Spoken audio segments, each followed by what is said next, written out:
자, 부속법령 특강 마지막 시간입니다. 15강. 그래도 제가 이제 작년에는 이제 변명을 했거든요. 중간에 경정 승진팀 프라임에 합류하는 바람에 4월부터 기본 강의 시작해서 하고 싶었던 걸 하나도 못했어요. 부랴부랴 어느 정도의 횟수로 기본, 문풀, 마무리 이렇게 작년에 부속법령도 참 시간 내서 작년에도 했고 횟수는 짧았고 근데 횟수가 기는 게 좋다는 건 아닙니다. 그런데 각각 그 커리큘럼에 따라서 꼭 필요한 최저 횟수는 있는 건데 물론 제가 예전에 의욕만 넘치던 그 7, 8년 전에 헌법을 120강 기본 강의를 할 때 우리 프라임에서 7급 기본 강의 할 때 110강 그거 들으셨던 경감님도 계세요. 우리 지금 들으시는 분 말고 초창기 제 경정 그 승진 우리 팀에서 하기 전에 그 우리 프라임에서 7급도 강의할 때 지금은 시장이 이제 완전히 좀 변해서 7급 강의 따로 안 하는데요. 자, 이번 시간에 나머지 아까 제가 축산 계열화 사업자를 여기 지금 컴퓨터 이런 문제로 제가 깜빡하고 아까 그 앞에 강의 그 뒤에다가 붙여놨어야 되는데 어제 우리 그 7월달 판례 하면서 제가 딜리트를 했는지 어쨌든 저의 실수로 그 축산계열화 사업 그거를 띄워놓지를 못했습니다. 자, 그래서 아까 줄거리를 이제 텍스트를 읽어볼게요. 자, 17 페이지 7 가축의 살처분으로 인한 이제 똑같은 거 안 그리겠습니다. 가축의 살처분으로 인한 재산권 제약은 가축 소유자가 축산 계열화 사업자 여기서 가축 소유자가 수인해야 하는 사회적 제약의 범위에는 속하나 너 참어 속하나 관리자에게 수인의 한계를 넘어 가혹한 부담이 발생하는 예외적인 경우에는 수인은 해야 돼. 처음부터 참긴 참아야 돼. 공용수용 사용 제한할 때 수사 제보는 정당한 보상해주면 되는데 어쨌든 그렇더라도 참고만 있으라고 해요? 보상은 해줘야 됩니까? 후자입니다. 이를 완화하는 보상 규정을 이거는 해야 되지만 그래도 돈으로라도 보상해줘야 됩니다. 보상 규정 두어야 하고 그 방법에 관해서는 입법자에게 얼마를 어떻게 줄지는 광범위한 형성의 자유가 부여됩니다. 그런데 심판 대상 조항 밑으로 내려오십시오. 여기 읽겠습니다. 그런데 살처분된 가축 소유자가 축산 계열화 사업자인 경우 소유자 계약 사육 농가의 수급권 보호를 위해서 보상금을 축산 계열화 사업자 돼지 소유자가 아니라 기른 농가에게 지급한다고 규정한 가축 전염병 예방법 48조 1항 3호 단서 이게 누구의 침해 이게 우리 문제예요. 근데 이걸 모르시는 분은 한 번 듣고 없으실 거거든요. 조심할 건 앞에 판례에서 재산권과 재판 청구권 거기는 조심하셔야 되는데 여기는 제한된 게 이거밖에 없어요. 그러니까 이거 침해된 건 안 틀리세요. 이거 답 괜히 알려드려갖고 좀 허무하네. 이거 되게 좋은 건데 너무 뻔해져가지고 이제 틀리신 분 없을 것 같아요. 이래놓고 이제 다른 걸로 바꿨을 수도 있으니까 저를 아무튼 사기꾼으로 문제 낼 때 사기꾼이 최고거든요. 그 칭찬받잖아요. 문제 잘 냈다고. 그 억지 빼고 한 글자 it up 이런 거 빼고요. 제가 그 현재 그 헌법재판소법 47조 3항 있죠. 기가 막히게 바꿔놨으니까 잘 속아 보십시오. 속지 마세요. 자, 해서 아까 말씀드렸던 축산 계열화 사업자의 재산권을 침해합니다. 중간도 읽게요. 다시 올라가세요. 심판 대상 조항에 따르면 축산 계열화 사업자는 그가 입은 경제적 가치의 손실을 회복하는 데 한계가 있으며 이는 열세에 놓인 그 파주에서 기르고 있는 계약 사용 농가가 갖는 교섭력의 불균형을 시정하기 위해서 필요한 정도를 넘어서는 개입이다. 다만 그렇다고 해서 살처분 보상금을 아까 말씀드렸잖아요. 이전과 같이 그 축산 계열화 사업자에게 일괄해서 지급해버리면 또 반대예요. 그러면 이 계약 사용 농가 불쌍하잖아요. 이렇게 일괄해서 지급하는 방식으로 회계할 경우 교섭력이 약한 일부 계약 사용 농가, 이 사람들 수급권 보호에 상당한 지장이 생길 수 있다는 겁니다.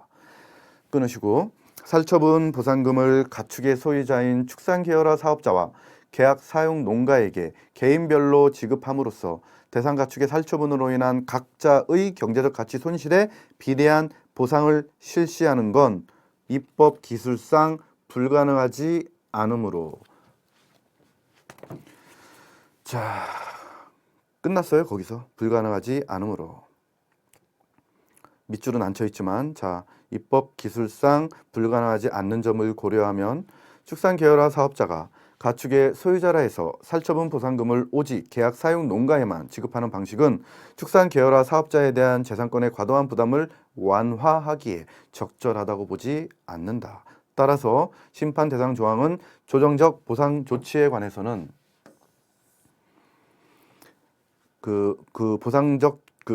보상 조치에 관해 인정되는 입법 형성 재량의 한계를 벗어나서 축산 이 계열화 사업자의 재산권을 침해한다. 야, 이런 거 뜬금없이 아닌데처럼 교육공무원이 아닌 대학교원, 여기가 목적의 정당성이고, 사립 교육공무원인 대학교원은 입법 형성권의 한계 일탈이에요.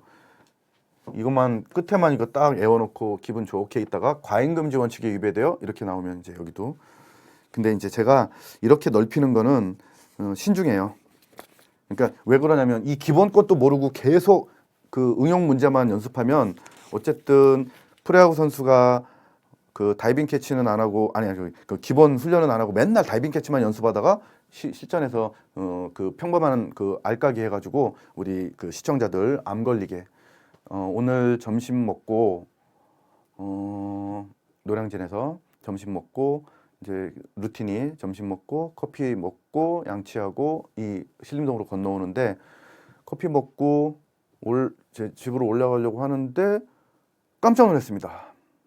누가 옆에 이렇게 걸어가시는데, 여러분 근데 이 말씀은 이번 시간은 저번 시간처럼 그렇게 뻑뻑하지 않고 조금 더 해도 되니까 60분 해도 되니까 제가 여유를 갖고 하나만 말씀드리면, 오늘 좋은데 슬픈 경험을 하나 했어요.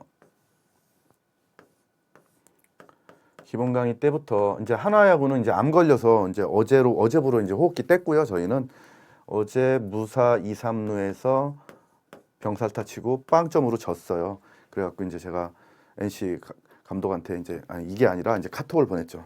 제 지인이니까. 자, 커피를 먹고 있는데 최강야구를 여기서 찍어요. 노량진 야구장. 그 경기 말고 연습. 그리고 제가 사는 오피스텔이고 여기 커피숍이 있는데 여기가 이 야구장 가는 이 대로변이에요. 근데 커피 사가지고 이제 집에 가려고 하는데 어떤 분이 이게 쑥 지나가시는 거예요. 깜짝 놀랐습니다. 왜 깜짝 놀랐냐면 김성훈 감독님인데, 제가 여기 사는 거 알거든요. 편의점에서 뭘 샀나 봤더니 포카리 스웨트 캔으로 된 거 하나 사가지고 작은 색 하나 매시고 이렇게 걸어가시는 거예요. 이렇게. 그러니까 키 크신데 180 넘으시니까 키 크신데 허리가 이렇게 돼가지고 걸어가시는 거예요. 세게 이렇게 메고 이렇게. 눈물이 핑 돌았습니다. 그 화면에서는 그래도 유니폼을 입고 계시고 모자를 쓰고 계시고 어느 정도 분장도 하시니까 그 화면에서 나오는 모습하고 실제로 봤는데, 제 지인들이, 제가 그 아드님하고도 통화를 하는 그 LG 이군 감독 김성 감독님 아드님 카톡을 해서 아버님 너무 마르신 거 아니냐고 이제 걱정해드렸는데, 직접 뵀는데 너무 마르신 거예요. 이제 좀 까맣게 타시고, 그 최강야구 정구run이 이대원이 맨날 훈련해야 되니까 여기서. 정말 반가웠는데 너무 슬펐어요. 와, 정말 너무 슬펐습니다. 그 모습. 그 감독님 그래도 한화 감독 하실 6, 7세 그때는 지금하고 완전 다르거든요. 지금의 우리 한화 김광문 감독처럼 저기는 아니지만, 아무튼 이 얘기가 갑자기 오늘 떠올랐습니다. 정말 포카리 스웨트 캔으로 된 거 아시죠? 그거 하나 사가지고 그 초로에 그 노인분이 처량하게 걸어가시는데, 저럴 분이 아닌데 그렇게, 물론 그분이 돈이 없고 그런 거 아니죠. 그런 건 아닌데 야, 정말 프로야구 감독을 하셔도 지금 하실 분인데 너무 감회가 새로웠고요. 웬만하면 펭수처럼 개인 유튜브에 좀 올리고 싶었는데 전혀 올릴 생각이 없어요. 그 슬픈 뒷모습과 사진과.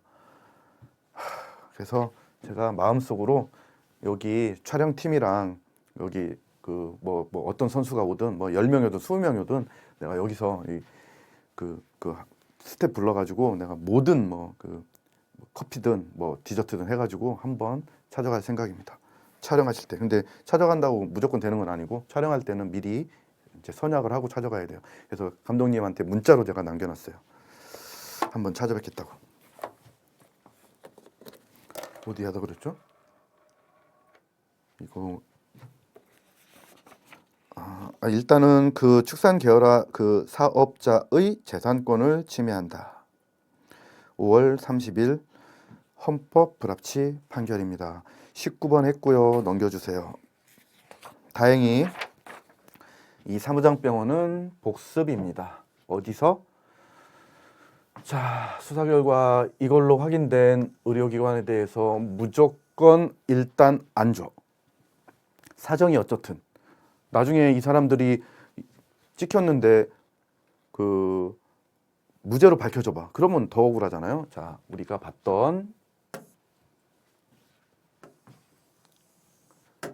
이미 이 대불비용 사건에서 우리가 이미 봤던 거예요. 이거랑 거의 동일한 사건입니다. 이거는 이제 그 이미 헌법 불합치 결정한 바 있고 이거 심화 판례로 있어요. 어디냐면 좀 이따가 페이지 적어놨을 겁니다. 자, 일단 첫 번째 소극입니다. 아까 명확성 원칙 위배 아닌 그것처럼 자, 왜 무죄 추정의 원칙이 위반되지 않는지는 여러분 그냥 읽어볼게요. 이 심판 대상 조항은 사후적인 부당이동 환수 절차의 한계를 보완하고 의료급여기금의 재정 건전성이 악화될 위험을 방지하고자 마련된 조항입니다.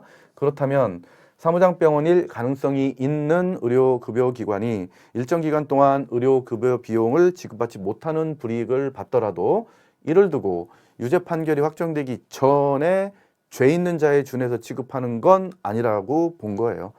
말만 어렵지 무죄 추정의 원칙에는 위배되지 않습니다. 제가 이거 페이지를 안 적어놨네요. 자, 다시 핸드북 아까 그 재산권이 있는 344페이지.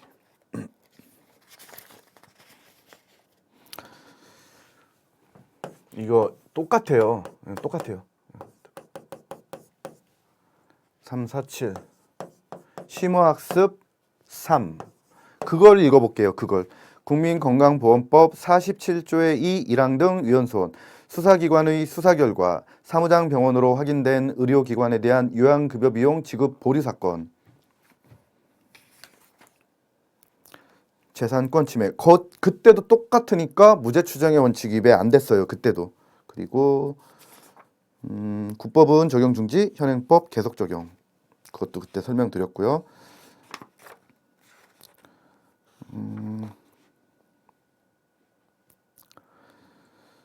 자, 심판 대상 조문만 다르다는 그 뜻입니다. 여기는 국민 그 건강보험법 중 좀 이따가 그 맨 마지막에 그 결정에 의해서 말씀드리겠습니다. 자, 그래서 의료급여기관 개설자의 재산권을 침해한다. 이 모든 게 지금 여기서 처음 보면 설명을 드릴 건데 그때 했던 거랑 다 똑같습니다. 자, 그래서 죄송합니다. 결정의 의 쪽으로 프린트 쪽으로 와주세요.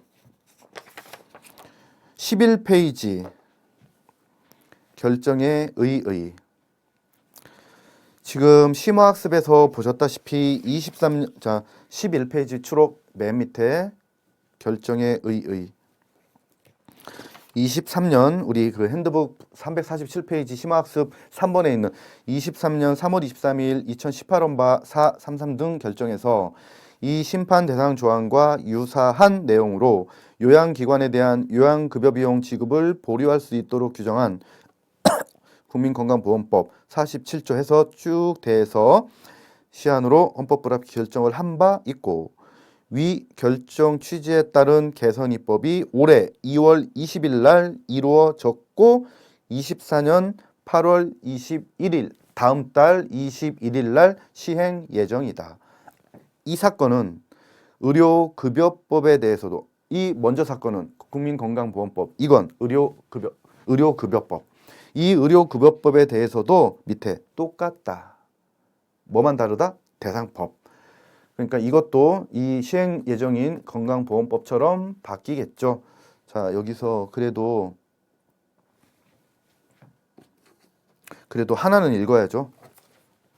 앞에서 했지만 하나는 떠올리셔야 되니까 자, 이것도 설명드렸고 자, 무죄 판결이 확정되기 전이라도 하급심 법원에서 무죄 판결이 선고되는 경우에는 그때부터 일정 부분에 대해서는 전면적으로 지급 보류하지 말고 일정 정도 지급할 필요가 있다 해놓고 읽어보시면 똑같은 내용이고 먼저 판결은 국민건강보험법 얘는 의료급여법.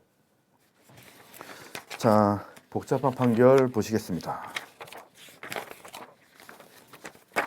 제가 이제 공직선거법은 양을 줄이고 넓히지 말자고 하지만 대단히 중요합니다. 이건 그러니까 공직선거법이면 무조건 하지 마세요라고 한 적 없어요. 중요한 건 하셔야 되고 법만 판례는 많이 하셔야 되고 법만 제가 싹 줄여드린 것뿐이에요. 우리 공직선거법 이 조항에서 여러분 위헌이에요. 이제부터 헷갈리시면 안 됩니다. 허위사실 공표죄 죄명 후보자 비방죄. 자, 저기서 시작입니다. 이 판결. 허위사실 공표죄. 자, 트리 구조를 그려드리고 할까요? 이거를. 제가 정리해 온 거를 자, 공직선거법 저 벌칙 조항입니다. 처벌돼요. 자, 여러분 이게 얘가 합헌이라고요. 얘가. 그다음 중요한 게 얘가 위헌인데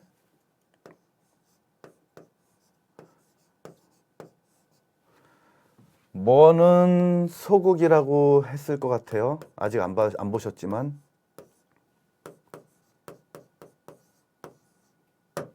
명확성 원칙 위배됐느냐? 아닙니다. 뭐 침해됐다고 했냐면 이게 트리 구조입니다. 이 결론.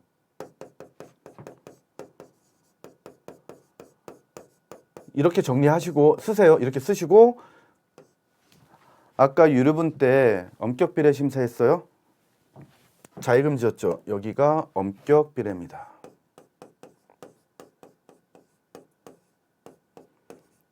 이거 중요합니다. 여러분 이거 왜 중요하냐면 판결요지에서 저희들이 암기했던 거 나와요. 선거운동의 자유 제한하고 정당 설립의 자유를 제한하는 법률의 합헌성 심사, 선거운동의 자유, 선거권 연령 이게 여기에 똑같이 적용되기 때문에 자의금지 아닙니다. 자, 그리고 정확하게 어떤 사람이 어떤 키워드가 이제 위헌이 되는지도 중요하고요. 이 판례야말로 마지막에 정리하실 견해 변경 판례입니다. 예전 조문 그대로 합헌 판결 났던 거 견해 변경. 오늘 견해 변경 하나, 둘 벌써 이게 두 번째고 견해 변경 하나. 아까 상속분 가입 지급 청구권 견해 변경이었고 이제 저도 이렇게 정리를 안 하면 이제 판례가 하도 많으니까 이 트리 구조나 이런 거는 머릿속에 집어넣어야 돼 가지고요. 견해 변경은 이거랑 앞에서 보셨던 상속분 가입 지급 청구권 판례. 그리고 트리 구조는 이러면 딱 되겠네요. 아, 허위사실 공표는 여전히 합헌이구나. 근데 후보자 비방죄, 자, 사실 갖고 비방하면 어쩔 거냐는 거예요. 사실 갖고. 여기서 후보자를 비방할 때 허위사실로 비방하면 여기로 가면 되잖아요. 근데 사실 갖고 비방했어요. 왜 이것도 처벌하냐는 겁니다. 요지가. 그게 이 판례의 전체입니다. 하나씩 보도록 하겠습니다. 그러니까 이렇게 트리 구조를 그려놓고 판례를 읽지 않으면 읽다가 헷갈려요. 판결 요지 읽으시다가.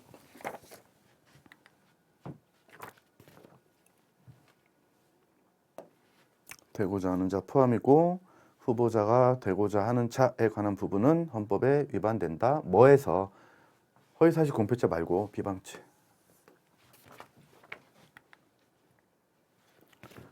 자, 심판대상 조항에서 후보자가 이거 왜 똑같은 게 잠깐만요.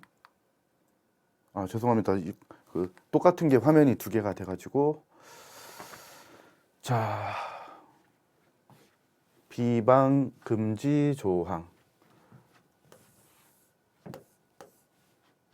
위배 안 되고 그러니까 마치 허위사실 공표 비방 금지 마치 그 트리 구조로 하자면 이렇게 되는 거죠.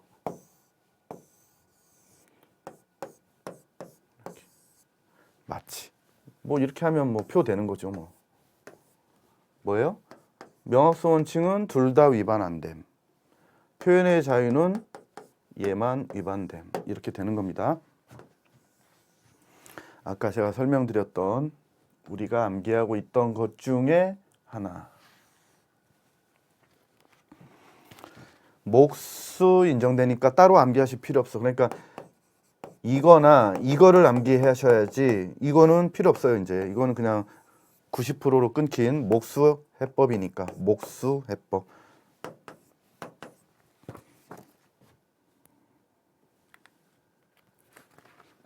자,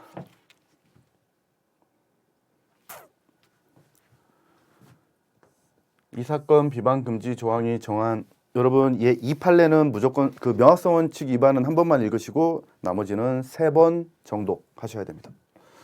이 사건 자 이렇게 따로 떼서 해주고 있어요.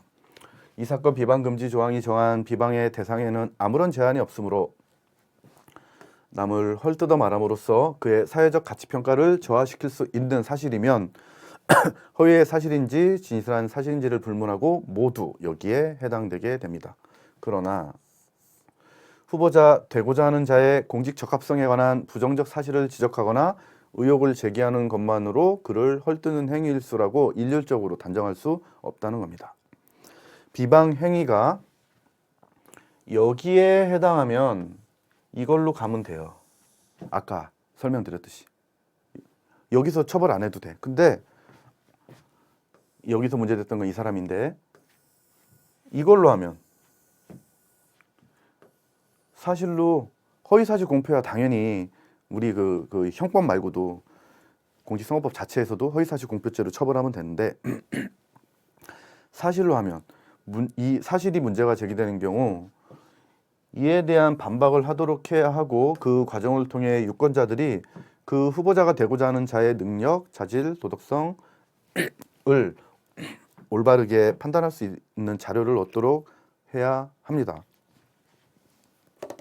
그럼에도 이를 이 사건 비방금지 조항으로 처벌하게 되면 후보자 되고자 하는 자들 사이에 고소와 고발이 남발해서 선거를 혼탁하게 보이게 하는 결과를 초래할 수 있고 유권자들의 공직 적합성에 대한 자료를 얻을 수 있는 기회를 제한하게 된다. 입을 닫아버리면 이렇게 되는 겁니다.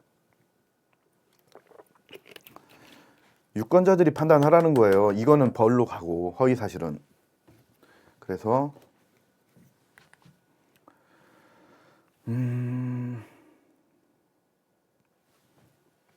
법조문 자체에 이렇게 위법성 조각 사유로 규정되어 있기는 한데 공직 후보자는 공적 인물이므로 진실한 사실에 해당할 경우 공공의 이익에 관한 지적을 또다시 가릴 필요성이 일반인보다 낮다는 겁니다. 해서 읽어보시잖아요. 그것도 못하게 하면 표현의 자유에 대한 위축 효과가 발생할 수 있다는 겁니다. 허위는 그 법으로 가면 되고 자 이래서 쭉 읽어보시면 이거 별거 아닌 말이에요. 그냥 키포인트 밑줄. 이건 그냥 넘어가면 안 되고, 사실적시 비방행위를 형법상 사실적시 명예훼손죄만으로 처분하는 것이 충분하지 않고 공소법상 특칙이 필요하다는 의견도 있을 수 있다.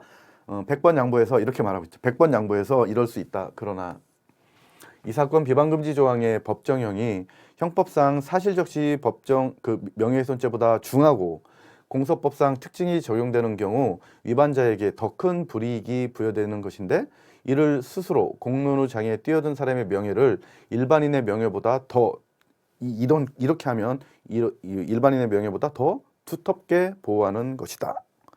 또한 공소법상 특별 규정들이 적용되지 않더라도 수사기관 및 재판기관이 선고 결과와 관련이 있다는 점을 고려해서 수사와 재판을 신속하게 진행할 수도 있다. 그래서 이 비방금지 조항, 얘는 목수는 인정되는데 일단 침해 최소성 원칙이 위배되고, 법익의 균형성은 따로 볼 것도 없어요. 위배되고 공사익 비교해봤으니까. 그렇다면 과잉금지 원칙 목수 위배돼서 뭐 침해됐는지 정확하게. 주문, 허위사실 공표 금지, 합헌, 비방금지 조항, 위헌. 앞에 그 견해 변경이라고 했잖아요. 이겁니다. 똑같은데 국법에서 요 판시사항에서 이게 6월 27일 판례입니다. 꼭 나올 것 같습니다.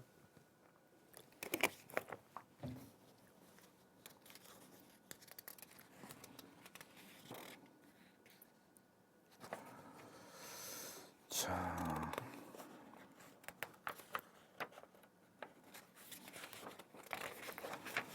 너무나도 잘 알고 계시는 6월 헌재 결정 중에서 너무나도 중요했던 친족상도례.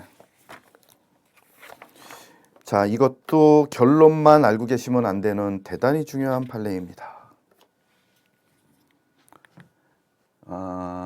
이번 시간에 하이라이트 판례가, 저는 앞에 우리 사무장병원이나 좀 전에 보셨던 거나 살처분이나 몇 개 포인트가 없는데, 여기는 내면 많이 틀릴 하나의 큰 논점이 하나 숨어 있어. 이제 여기서 결정의 의의로 밝혀는 줬거든요. 자, 지금부터 저랑 같이 오늘 이번 강의 시간의 마지막에 하이라이트는 얘입니다. 물론 앞에 공직선거법도 중요한데 둘 중에 우열을 가리자면 얘예요. 얘. 별을 하나 더 치고 싶으면 여기.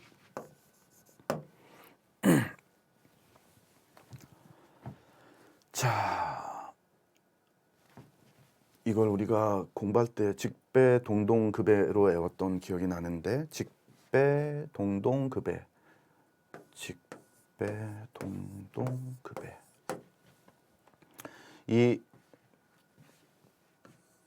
권리행사 방해의 죄에 우리 친족상도례가 형법한 지 오래돼서 친족상도례가 절강, 사공, 횡배, 장손, 강 재산죄에서 이거 제외죠. 강도, 손괴. 물론 이 안에는 이제 강제집행 멸탈죄인가 그것도 제외되는 걸로 이제 예전에 제가 암기했던. 자, 이 헌재 판시 사항에서 얘기 안 하는 거는 뭐 제가 기억이 가물가물해요. 어쨌든 이건 제외되는 것 같아요. 그리고 어디가 필요적 면제고, 이제 어떤 친족관계일 때 감경 뭐 이런 것도 있었는데 좀 이따가 이제 나올 겁니다. 이 328조 권리행사 방해의 죄에 있는 328조, 얘는 1항이 필요적 면제로 되어 있습니다. 뭐 감경 이거 아니고 필요적 면제. 328조 1항은 헌법에 합치되지 아니한다.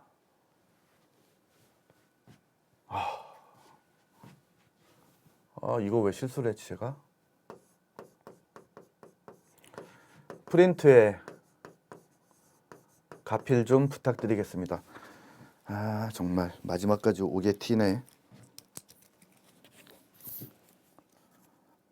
앞에는 앞 시간에는 제가 이거 붙여드렸잖아요.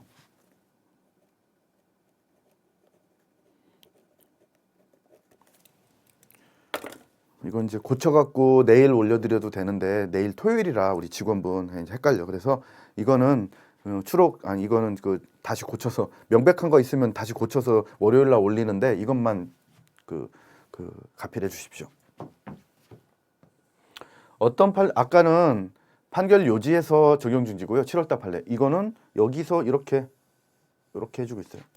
어떤 판례는 아까처럼 그냥 이 결정 주문에는 없어. 그래서 들어가 보면 그 안에서 적용을 중지한다. 1회 1에서 적용을 중지한다라고 되어 있고. 잠시만요.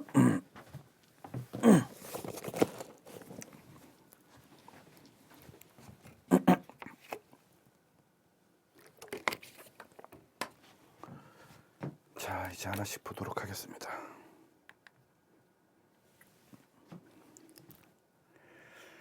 이제 더 잘 아실 거니까 이게 허허은손인가요? 아, 허허은손이 아니네. 허허은손. 자, 금방 보셨던 여기. 중요한 건 속일 때 얘도 헌법 위반된다고 속일 확률이 높다는 그 뜻이에요. 이 친고죄 이거는 헌법 위반된 게 아니라 얘가 이제 빨갛게 해드린 거 얘가 헌법 불합치라는 뜻입니다. 그래서 첫 번째 조심하실 거 친고죄로 이외의 친족 있잖아요. 이랑 직배 동동구배 이 이외의 친족은 친고죄로 되어 있는 거 이거는 위배 안 됩니다. 이거는 좀 이따가 명확하게 그 이유를 설치를 해주고 있어요.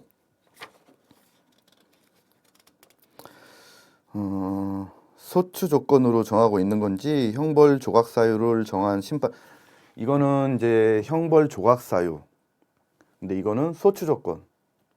어쨌든 처음부터 재판 절차 진술권을 행사 못하게 하는 조문은 아니라는 뜻이에요. 이거를 전제로 하지만 재판은 받을 수 있으니까. 근데 이거는 아예 면제되니까 완전 다른 그 측면의 그 문구를 좀 이따 저랑 같이 읽어보셔야 됩니다. 중요합니다. 거기가 이제 별이 3개예요. 자, 이제 전체 구조, 대상 범죄, 그다음에 적용 중지까지 보셨습니다. 자, 그럼 이제 내용으로 들어가서 아까 이제 제가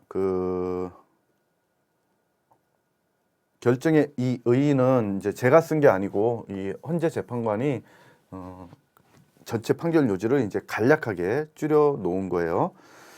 자, 그러면 이렇게 일률적으로 그냥 면제시켜 버리니까 재판을 아예 못 가는 거죠.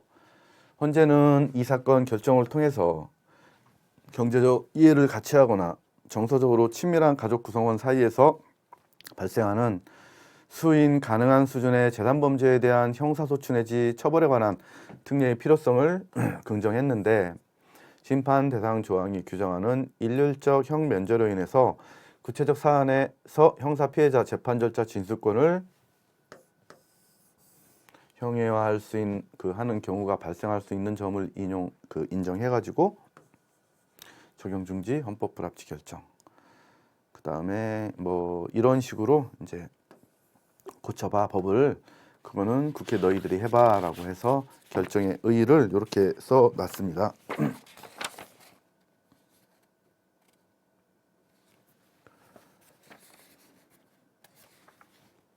그리고 나서 이거예요, 이거. 먼저 20페이지로 와주세요. 우리 프린트 20페이지. 이걸 먼저 보자고요. 헌재는 이 사건 결정과 같은 날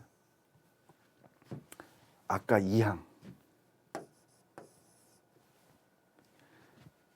이 친고죄 고소가 있어야 공소를 제기할 수 있다. 이건 합헌 결정을 했는데 이유가 이렇습니다. 해당 결정은 고소를 소추 조건으로 규정하고 있잖아요. 그래서 피해자의 의사에 따라 국가형법권 행사가 가능하잖아요. 아예 형 면제처럼 재판정에 나갈 수 없는 경우가 아니잖아요. 그러니까 얘는 합헌입니다. 이 문제 낼 때는 무조건 얘가 이제 OX의 키포인트입니다. 얘도 헌법 위반됐다. 그다음에 이제 뒤죽박죽으로 섞여가지고 자 그래서 이거는 소추적 그러니까 형사 피해자의 재판 절차 진술권 침해 여부는 문제 안 되죠. 형벌 조각 사유를 정한 이 1항 얘랑 구분된다는 이 결정의 의 얘가 최고 중요합니다. 이 328조 1항 형 면제 이거 헌법 불합치 그거는 당연히 누구나 알고 시험장에 들어가시는 포인트고 제 목이 끝나는 날인 걸 아나 봐요. 아직 1시간 더 해야 되는데 그 7월 월봉이 지금 8월 월봉이 1시간은 넘게 찍어야 되거든요. 근데 제가 응급처치하는 그 목 스프레이를 안 가져왔어요. 오늘 그거 뿌리면은 이 현상 없어지거든요. 목 그 간질간질하고 잠기는 거. 어쨌든 이번 시간 지금 우선 끝내는 게 급선무입니다. 자, 이제 앞으로 18페이지로 돌아오셔가지고 첫 번째 테마. 헌법 27조 7항에서 저렇게 규정하고 재판전자 진술권을 보장하고 있는데 형사 피해자의 재판전자 진술권을 어떠한 내용으로 구체화할 것인가는 입법자의 자유입니다. 이게 재량의 범위를 넘어 명백히 불합리한 경우 비로소 위헌 문제가 생길 수 있다.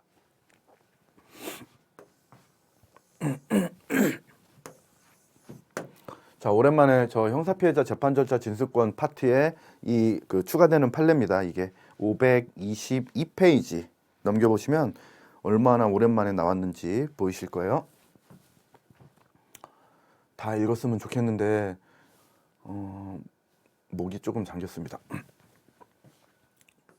경제적 이해를 아까 읽었죠. 경제적 이해를 같이 하거나 정서적으로 친밀한 가족 구성원 사이에서 발생하는 수인 가능한 수준의 재산 범죄에 대한 형사소추 내지 처벌에 관한 특례의 필요성은 수긍할 수 있다.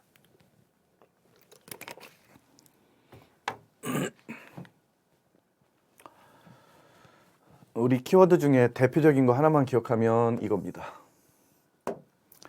재산범죄 가해자와 피해자 사이에 일정한 친족관계를 요건으로 해서 일률적으로 형 면제하도록 규정하고 있다. 일률적 금지가 대표적인 저희 위헌 불합치 판결의 키워드인 거는 다들 아실 거고요. 경우에 따라서는 형사 피해자인 가족 구성원의 권리를 일방적으로 희생시키는 것이 되어 본래의 제도적 취지와는 어긋나는 결과를 초래할 우려가 있다. 심판 대상 조항은 강손 맞네요. 제가 강의 시작하고 안 본 과목이 형법이거든요. 민법도 보고 헌법도 보고 공직선거법도 보는데 형법을 안 봐갖고 근데 이제 그때 암기했던 고시 공부할 때 암기했던 두 문자는 많이 기억이 나는 편이긴 해요. 저를 한 번만 시험해 보면 의사, 한의사, 치과의사, 조산사, 약제사, 약종상, 변호사, 변리사, 계리사, 공증인, 대사업자, 그 종교의 직에 있는 자, 그 비등의 직에 있던 자. 이 중에서 이제 그 현대 용어로 바뀐 게 있죠. 계리사가 공인회계사? 아무튼 그 조문에 암기할 때는 그렇게 암기했었는데 업무상 비밀 누설죄 주체들 강도 손괴, 강손 이렇게 어떤 아까 기억이 나가지고 한번 예전에 두 문자 따서 암기했던 것들은 오래돼도 기억이 나긴 나네요. 연습 안 해도. 자, 다른 모든 재산 범죄에 준용되는데 이러한 재산 범죄의 불법성이 일반적으로 경미해서 피해자가 수인 가능한 범죄에 속한다거나 피해의 회복 및 친족 간 관계의 복원이 용이하다고 단정하기 어렵다. 예컨대 이런 경우 여러분 시험에서 이런 건 안 나요. 그냥 이해 차원에서 읽어보시는 거고 조금만 버텨야 되는데 와 목이 피해자가 독립해서 자유로운 의사결정할 수 있는 사무처리 능력이 결여된 경우에 심판 대상 조항을 적용 내지 준용하는 건 가족과 친족 사회 내에서 취약한 지위에 있는 구성원에 대한 경제적 착취를 용인하는 결과를 초래할 염려가 있다. 근데 심판 대상 조항은 위와 같은 사정들을 전혀 고려하지 아니한 채 법관으로 하여금 무조건 획일적으로 형 면제 때리도록 하고 있어서 거의 대부분의 사안에서는 기소가 이루어지지 않고 있고, 이에 따라 형사 피해자는 재판 절차에 아예 처음부터 참여할 기회를 상실하고 있다. 와, 이 로마법은 한번 읽어보시고요. 심판 대상 조항은 형사 피해자가 법관에게 적절한 형벌권을 행사하여 줄 것을 청구할 수 없도록 하는 바, 입법 재량을 명백히 일탈해서 현재의 불합리하거나 불공정한 것으로서 형사 피해자 재판 절차 진술권을 침해했다. 자, 제일 중요한 거 친고죄 이건 합헌이에요. 같은 날 합헌 판결을 했다고요. 그것만 여기서 안 놓치면 이거는 문구도 그렇게 어려운 건 별로 없습니다. 다시 또 볼게요. 그 밑에 있는 거. 그 20페이지 지금 보신 판례 밑에 상속분 가액 지급 청구권에 대한 10년 제척기간 사건. 자, 다시 한번 정리하면 상속 개시 있은 때로부터 그 3년은 다 필요 없어요. 그거는 다 위헌 나온 적이 없고 999조 그리고 그 1014조 그에서 직접 제척기간 규정하지 않고 대법원 판례가 상속회복 청구권의 일종으로 보고 있어서 얘를 구체적 규범 통제의 대상으로 삼고 있어요. 그런데 우리 핸드북 정리하면 개시된 날로부터 10년. 그러면은 여기부터니까 금방 끝나. 그래서 여기 내 거 침해된 거 그걸 안 때로부터 10년. 그런데 다시 한번 올라갔을 때는 합헌 해놓고 최근 판례 상속 개시 후 인지 또는 재판의 확정에 의해서 공동 상속인이 된 자의 상속분 가입 지급 청구권의 경우에도 그 원물 반환 안 돼가지고 가액 반환 한다는 그 문구도 하나 떠오르실 거고요. 침해행위 있은 날로부터 10년의 제척 기간을 정하고 있는 것. 자, 이것은 법적 안정성만을 지나치게 중시한 나머지 사후에 공동 상속인이 된 자의 권리구제 실효성은 외면하는 것이므로 심판 대상 조항은 입법 형성권의 한계 일탈해서 재산권만 침해된다고 나오진 않은데 이게 이 재판 청구권 쪽에서도 반드시 이거는 상속분 가액 인지 청구권 이거는 재판 청구권을 침해한다. 왜냐하면 재산권으로 팍 박혀 있을 확률이 대단히 높습니다. 마지막 판례를 먼저 시작했으니까 끝났습니다.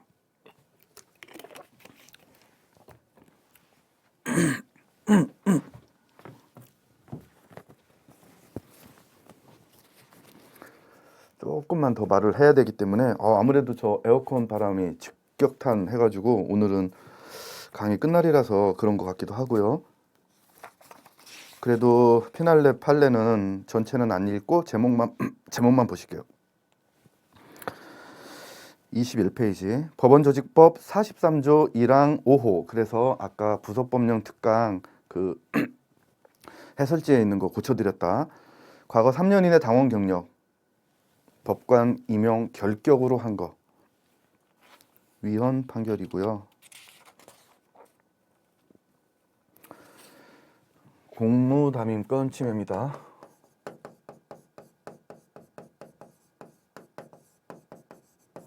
그래서 그 몇 년 이내 대통령 비서실 취임할 수 없고 이런 것들 같이 나머지 조문도 같이 알아두셔야 되는 그런 중요한 판례가 돼버렸습니다.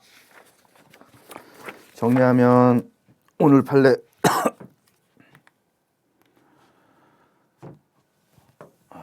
마지막 거 안 읽었네요. 자, 정리하면 지금 오늘은 3월부터 어제까지의 또는 이제 인용 판결들을 쭉 정리를 하셨습니다. 사실상 2월이 없기 때문에 1월 것만 끼면 위헌불합치는 상반기 판례가 사실상 끝난 거예요. 그 앞에 내드렸던 추록까지 다 짬뽕하면 2월 판례가 없기 때문에 3월, 4월, 5월, 6월, 7월 이렇게 해가지고 7월도 판례 이거 두 개 말고도 판례 조금 있거든요. 그 이유는 이제 휴가 가야 돼요. 휴가. 8월 달 판례도 많지는 않겠죠.